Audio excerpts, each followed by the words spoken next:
नमस्कार दोस्तों, आज हम सुनाने जा रहे हैं स्टोरी बाजी की नई पेशकश इब्ने बतूती पार्ट 5। तो चलिए सुनते हैं इब्ने बतूती का 5वां भाग, रंगबाजी। सालू को डिस्चार्ज करने से पहले वहीं रात वाले डॉक्टर साहब राउंड पर आए। सालू को बस घर पहुंचने की जल्दी थी। हॉस्पिटल में 1 मिनट भी ऐसे बीत रहा था जैसे कि किसी ने बांध के रख दिया हो। डॉक्टर साहब ने वहीं कल वाली बात दोहराई, अपना ख्याल रखिएगा, ज़्यादा टेंशन मत लीजिएगा, आपकी दवाइयाँ लिख दी हैं, 1 हफ्ते बाद आकर एक बार दिखा दीजिएगा। मैं नहीं आऊँगी। डॉक्टर साहब को लगा कि उन्होंने कुछ गलत सुन लिया है। सॉरी, मैं सुना नहीं। आपने सही सुना है, हम नहीं आएंगे 1 हफ्ते बाद। अच्छा खासा आदमी हॉस्पिटल आकर बीमार पड़ जाए। राघव ने अपनी माँ को घूर कर देखा, लेकिन सालू ने कुछ ध्यान नहीं दिया। डॉक्टर को समझ आ चुका है कि सालू से कुछ भी बोलना बेकार है। उसने राघव से कहा, तुम ध्यान रखना कि ये 1-2 दिन ऑफिस ना जाएं। यह सुनकर सालू कुछ बोलने ही वाली थी कि राघव ने उसे इशारे से चुप करा दिया। चलने से पहले सालू ने अपने पर्स से 200 रुपये निकाल कर नर्स को दे दिए। उसने एक बार फिर मना किया, लेकिन सालू ने जबरदस्ती करने पर रख लिए। खैर, गाड़ी में बैठते ही राघव ने सालू पर चिल्लाना शुरू किया, अम्मा यार, डॉक्टर से ऐसे क्यों बात कर रही थी? इतना क्या स्टाइल मारती रहती हो? इनकी अलग ही रंगबाजी चल रही है। अरे, वह बात ही ऐसे कर रहा था कि जैसे बस मरने वाले हैं। और हाँ, हमसे ऐसे बात मत करो, अभी डॉक्टर ने टेंशन लेने से मना किया है। यह सब सुनकर पीछे वाली सीट पर बैठी निशा हंस पड़ी थी। घर पहुंचकर राघव ने सब दवाइयाँ एक डिब्बे में रख दिया। कौन सी सुबह खानी है, कौन सी रात में। उसने अपने मोबाइल में सालू की दवा के टाइप का रिमाइंडर भी लगा दिया। इस बीच घर में आते ही सालू ने किचन में जाकर चाय बनानी शुरू कर दी। राघव ने रोका तो बोली, अरे यार, घर की चाय की बात ही अलग होती है। चाय नहीं पिएंगे तो टेंशन हो जाएगी, और टेंशन हो जाएगी तो तबीयत खराब। निशा किचन में आकर सालू के पास खड़ी हो गई। वह कुछ और कर भी नहीं सकती थी, क्योंकि सालू अपने पूरे फार्म में थी। चाय बहुत अच्छी बनी थी, ऐसा सालू ने टेबल के ऊपर चाय को रखते हुए बोल दिया। उस दिन के अखबार को खोलकर बैठ गई। उसने देखा राघव और निशा बैठे हैं, लेकिन राघव ने अब तक चाय का एक भी सिप नहीं लिया। पूरे अखबार में एक अच्छी खबर नहीं है। वैसे अच्छी चाय पीने से गुस्सा कम हो जाता है और मूड बढ़िया। सालू ने राघव की तरफ देखते हुए कहा। सालू को यह बात पता थी कि उसके हॉस्पिटल जाने से राघव कुछ ज़्यादा ही परेशान हो रहा है। सालू यह बात समझ भी रही थी, लेकिन वह बस नॉर्मल होने का नाटक कर रही थी। वह नहीं चाहती थी कि उसके चक्कर में राघव परेशान हो।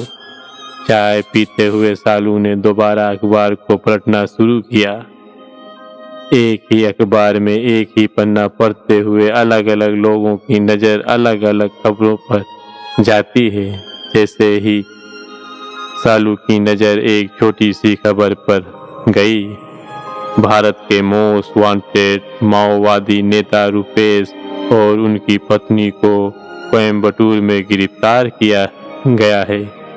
वही राघव ने जब अखबार लिया तो उसकी नज़र गई स्पोर्ट वाले पन्ने पर, फिर धीरे धीरे वापस आते हुए पहले पन्ने पर एक छोटी सी खबर तक पहुंचने से पहले उसने अखबार बंद करके रख दिया था। सालू ने टीवी ऑन किया और न्यूज़ चैनल में कोई खबर ढूंढने लगी, लेकिन सभी चैनल बदलने के बाद भी उसको अपने मन वाली खबर मिली नहीं। निशा को लगा कि उसको चलना चाहिए। जब वह उठकर जाने लगी तो सालू ने कहा, जा इसको घर छोड़कर आ।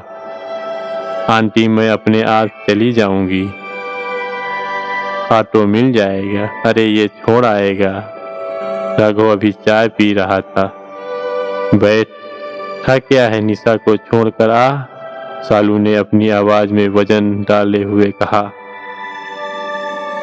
राघव ने अखबार टेबल पर रखते हुए कहा, तुम्हें अकेला छोड़ने नहीं जाऊंगा। है लड़ाई में सालू की जीत हुई और राघव निशा को छोड़ने के लिए निकल गया। निशा इंदिरा नगर में रहती थी। यह जगह राघव के घर से करीब आधे घंटे की दूरी पर थी। यह पहली बार था कि दोनों संदूक देखने के बाद अकेले मिल रहे थे। राघव के चेहरे पर सालू की खराब तबीयत की चिंता साफ देखी जा सकती थी। वह बीच में एक कैफे में रुके। अभी तक दोनों में कोई बात नहीं हुई थी। कैफे की टेबल पर एक पजल बनी हुई थी, साथ ही पेंसिल रखी थी। राघव निशा से अपना ध्यान हटाकर पजल बनाने में बिजी हो गया। तू टेंशन मत ले, ऐसा कुछ नहीं हुआ है आंटी को, निशा ने बैठने के बाद राघव का हाथ पकड़कर कहा। अबे यार, मैं वो टेंशन नहीं ले रहा, अम्मा का चक्कर था यार, शादी के पहले, राघव ने कहा। हाँ तो उसमें क्या, इतनी बड़ी क्या बात हो गई, सबका होता है, निशा ने अपनी टोन में हल्की सी सख्ती लाते हुए कहा। यार वो उसको बाद में भी चिट्ठी लिखती रही है। हाँ देखा मैंने, तो उसमें क्या है। यार निशा, तुझे तो किसी भी चीज में कोई बात ही नहीं लग रही। पापा के साथ ये गलत नहीं है। तू पागल है क्या, तेरे पापा जिंदा होते तो गलत होता यार, जब वह है ही नहीं तो क्या गलत। मैं तुमसे 2 दिन बात नहीं करती तो लगता है कि कब मिलूंगी, कब बात होगी। वो तो इतने साल से अकेली है यार, इसके लिए, तेरे लिए और तुझे ये पड़ी है कि अम्मा किसी को चिट्ठी लिखती है। निशा की इस बात का राघव के पास कोई ठोस जवाब नहीं था। निशा ने अपनी बात जारी रखते हुए कहा, तुझे नहीं लगता कि आंटी के पास कोई होना चाहिए जिससे वो सब बात कर सके। पता नहीं तूने कभी ध्यान दिया या नहीं, वो जो हर बात पर इतना फट बोलती, वो उनका डिफेंस मैकेनिज्म है। वो जो इतनी साउथ इंडियन फिल्में देखती ताकि उनको कुछ याद ना आए। निशा की बात को सोचते हुए राघव ने वहीं पास में टपरी से लाकर सिगरेट जला ली थी। तू ज्यादा सोच रहा है। नहीं सोच रहा यार ज्यादा,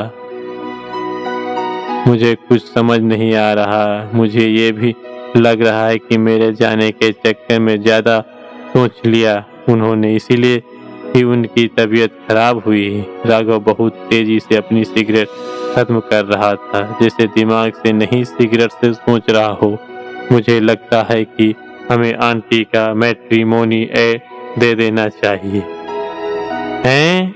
तू क्या बोल रही है, पता भी है? हाँ, तू भी मानता है कि अम्मा के पास कोई होना चाहिए, एक बॉयफ्रेंड या फ्रेंड जैसा। तूने खुद ही बताया है कि मोहल्ले की आंटियों से अम्मा की पटती नहीं है। लखनऊ जैसे शहर में कोई दोस्त होना अपने आप में मुश्किल है, लोग समझेंगे नहीं, तो इससे बढ़िया है कि शादी का एड देकर अम्मा की शादी करा देना चाहिए। निशा ने बोलने के बाद एक लंबी सांस ली।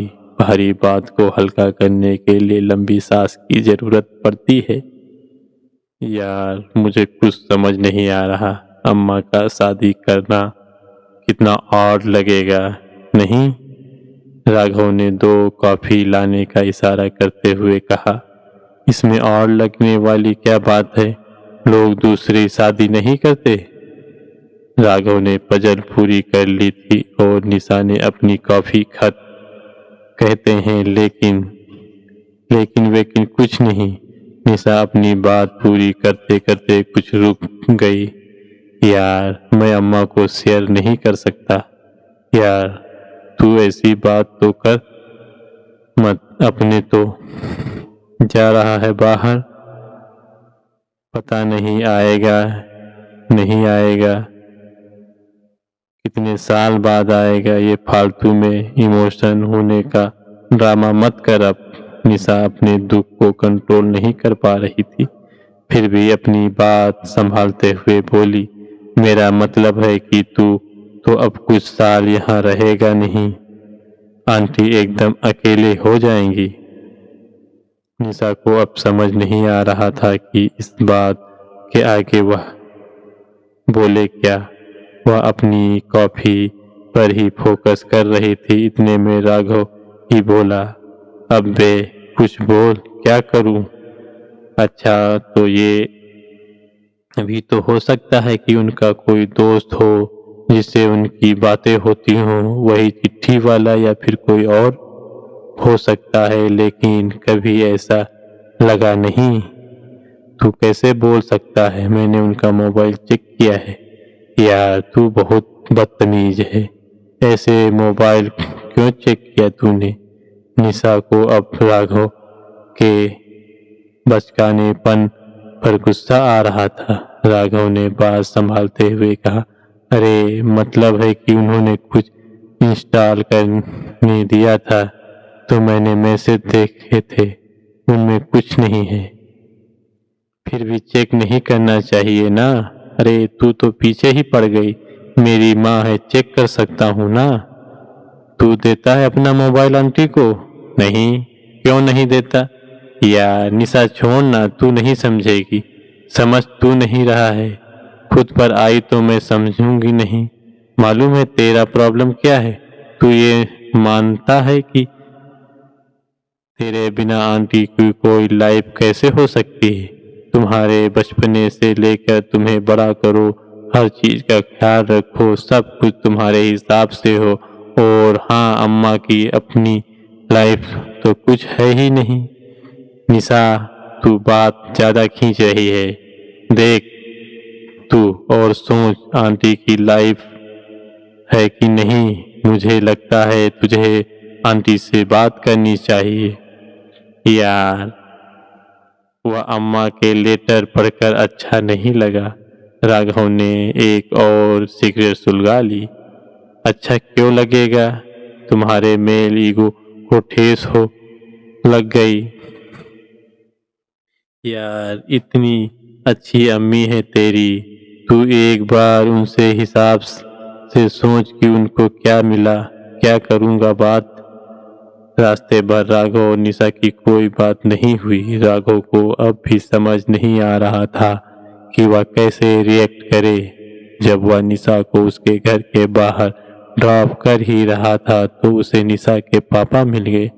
निशा के पापा का अपना बिजनेस था। निशा की बहन भी वहीं बाहर ही खड़ी थी। बहन ने उनको देखते ही पापा से कुछ कहा। राघव को समझ आ गया था कि बिना एक भी सेकेंड गंवाए यहाँ से निकलना ही ठीक रहेगा। नमस्ते अंकल, बधाई हो, सुना है बहुत बड़ी जगह एडमिशन हो गया है तुम्हारा। हाँ अंकल, बहुत बढ़िया। अब कैसी है माताजी की तबीयत? ठीक है अंकल। निशा को कुछ समझाओ कि बैंक पीओ वगैरह निकाल ले, फिर इनकी भी शादी की तैयारी करें। आओ चाय पीकर जाओ। निशा के पापा की बात से राघव को झटका लगा कि वह सोच रहा है कि निशा उसके साथ है। अगर उसके बाहर रहते उसके पापा ने उसकी शादी कहीं और कर दी तो वह क्या करेगा। निशा के पापा ने साथ में यह भी जता दिया कि उसकी लड़की से उचित दूरी बनाकर रखी जाए। नहीं अंकल, चाय पीने में देरी हो जाएगी। इससे पहले राघव अपनी बात पूरी करता निशा के पापा ने बीच में ही बोल दिया था, कोई बात नहीं बेटा, अगली बार जरूर पी के जाना। घर पहुंचते ही निशा का पूरा रूप ही बदल गया था। राघव के जाने के बाद पापा ने उसे अपने पास बुलाया और बोले, लड़के से दोस्ती होना बुरा नहीं है, लेकिन कोई छोड़ने आए ये सब हमें पसंद नहीं, आगे से ध्यान रखना। निशा चाहती तो जवाब दे सकती थी, लेकिन उसका कुछ भी बोलने का मन नहीं था। वह अंदर जा ही रही थी कि उसके पापा ने बुलाकर उसके सिर पर हाथ फेरते हुए कहा, राघव, हम लोगों के कास्ट का भी नहीं है। देखो, हम कोई पुराने जमाने के नहीं है। दोस्ती तक ठीक है, हम समझते हैं, लेकिन बस यहीं तक समझते हैं। बाकी तुम्हें पूरी फ्रीडम है ही। आज़ादी जब हद बता कर दी जाती है तो आज़ादी नहीं बचती। निशा को उनकी यह बात ठीक नहीं लगी, लेकिन उस समय वह कुछ भी बोलने के मूड में नहीं थी। कमरे में जाने पर उसको राघव का मैसेज मिला, सब ठीक है ना? हाँ, सब बढ़िया, निशा ने जवाब दिया और बाथरूम में नहाने चली गई। वही इकलौती जगह थी जहाँ रोने की आवाज़ पानी में दब जाती थी और रोने के निशान भी बह जाते थे। घर पहुंचकर राघव को समझ नहीं आ रहा था कि उसे बात करनी भी चाहिए या नहीं। कहीं माँ बुरा तो नहीं मान जाएगी? क्या यही उसकी समस्या है? वह अपने कमरे में जाकर कुछ किताबें पलटता रहा। मन नहीं लगा तो कुछ देर लैपटॉप खोलकर ईमेल चेक किया। वहाँ भी मन नहीं लगा तो वीडियो गेम खेलने लगा। उसने सोच लिया था कि अम्मा से बात करके ही रहना है। आज ही वह हॉस्पिटल से आई है तो उस पर गुस्सा होना ठीक नहीं। निशा की बात से उसको यह लग ही चुका था कि वह केवल अपने हिसाब से ही सोच रहा है। सालू अपने कमरे में लेटी हुए थी। राघव ने जब संदूक खोला था तो उसने कुछ चिट्ठियां निकालकर अपने कमरे में रख ली थी। उसने उन चिट्ठियों को पढ़ने की कोशिश की लेकिन मन नहीं लगा। दुनिया की हर संभव चीज में मन न लगने के बाद वह सालू के कमरे में पहुंचा। तबीयत ठीक है? इतना क्या लोड ले रहा है? एकदम मस्त हूँ, सालू ने बेफिक्र अंदाज में कहा। अम्मा?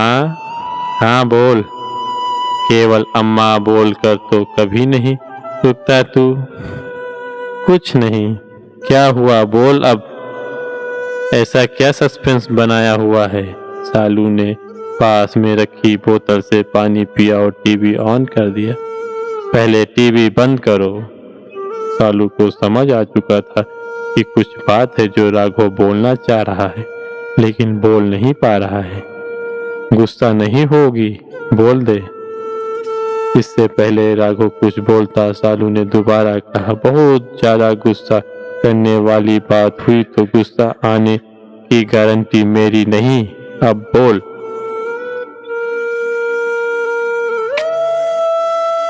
अम्मा, हम सोच रहे हैं। यह रहने के बाद राघव उधर बेड पर आ गया तो सालू का सिर सहलाने लगा। सिर सहलाना सालू की कमजोरी थी। जब भी राघव को कुछ मनवाना होता तो वह सालू के सिर को सहलाता। इससे पहले राघव को कुछ बोलता सालू ने कहा, क्या चाहिए? अम्मा, चाहिए कुछ नहीं।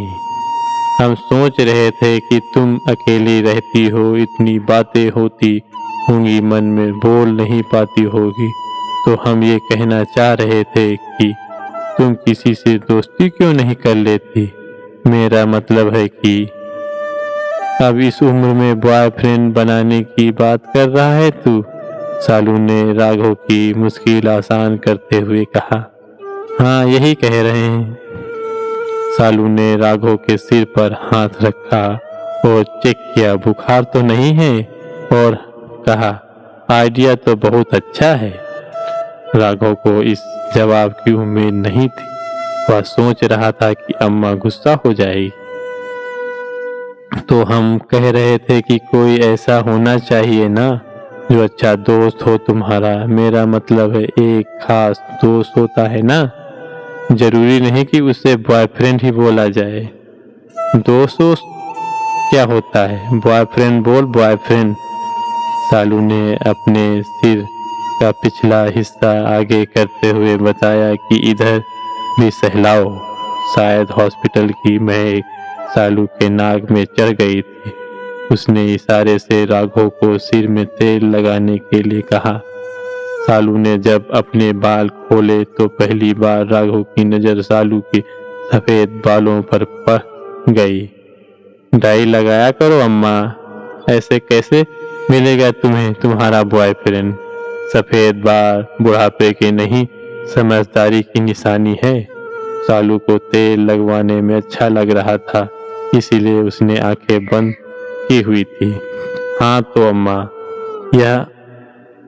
ये हम कह रहे थे कि तुम्हारे ऑफिस में कोई ऐसा नहीं है? अरे कितनी देर तक एक ही मजाक करेगा? तू पागल है क्या? अब 2-4 साल में तेरी शादी की उम्र हो जाएगी और मैं खुश हूँ। मुझे कोई और नहीं चाहिए, ना बॉयफ्रेंड ना खास दोस्त। जैसे ही सालू ने यह बोला, राघव की समस्या वहीं आकर खड़ी हो गई जहाँ से शुरू हुई थी। इसके बाद जब भी राघव बॉयफ्रेंड बनाने वाली बात को आगे बढ़ाने की कोशिश करता तो सालू बहुत ही धीरे से टॉपिक को कहीं और घुमा देती। खास दोस्त वाली बात पर सालू कुछ देर टिकी। ऐसा कई बार होता है कि आज की कोई बात कल की कोई बात याद दिलाती हो। खास दोस्त शायद वही एक बात थी।